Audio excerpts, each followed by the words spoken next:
নতুন বছরে নতুন সিরিয়াল কেমন লাগছে বল? খুব ভালো লাগছে।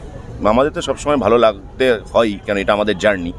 আর নতুন কিছু শুরু করার যে চ্যালেঞ্জ, নতুন আর্টিস্ট, নতুন গল্প, নতুন স্ক্রিপ্ট, নতুন সেট, নতুন লাইট, তো এটা তো ভালো করার তো তাগিদ থাকেই। এর আগেও আমরা অসমবয়সের বিয়ে নিয়ে সিরিয়াল দেখেছি, কিন্তু এটা কোথায় আলাদা হবে? দেখতে থাকুন না, যদি এখনই বলে দিই মুশকিল হয়ে যাবে। না, আলাদা হবে এটা কনফার্ম একদম। মানে আলাদা হওয়ার জন্যই তো নতুনভাবে তো গল্প আসে, নাহলে তার গল্প আসতোই না। তবে একদম আলাদা অন্য ধাঁচের একটা গল্প, এইটুকু আমি পরিচালক হিসেবে বলতে পারি। তোমার চরিত্রটা এখানে কি? চরিত্রটা সেই অর্থে বলতে গেলে একটা নেগেটিভ একটা চরিত্র, কিন্তু শেড আছে এইটুকু বলবো।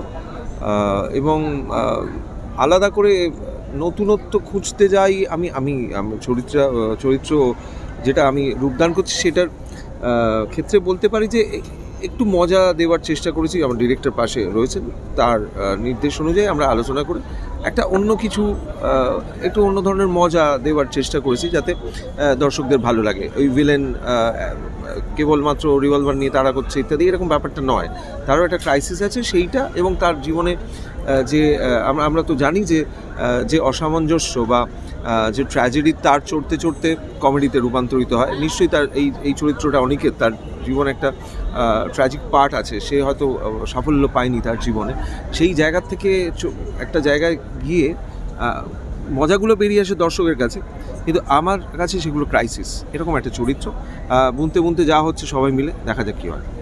বললাম ভালো বাবা, কোন দিক থেকে ভালো? আসলে পৃথিবীর সবার মধ্যেই তো সাদা কালো মিশিয়ে আছে, তার মধ্যে বোধহয় এই ভালো বাবার চরিত্রটার ভালোত্বটা একটু বেশি। এবং সেটা কেন ভালো?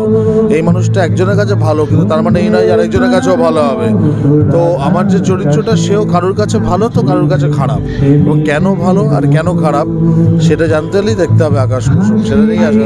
একটা লং ব্রেক, এটার কি কোনো স্পেশাল কোনো কারণ? একটা লং ব্রেক যে আপনি নিয়েছিলেন, ওটা কোনো স্পেশাল কারণ ছিল? লং ব্রেকটা আমি কিছু সেই অর্থে নিইনি। হ্যাঁ, কোভিডের সময়টার পরে আমি বেশ কিছুদিন কাজ করে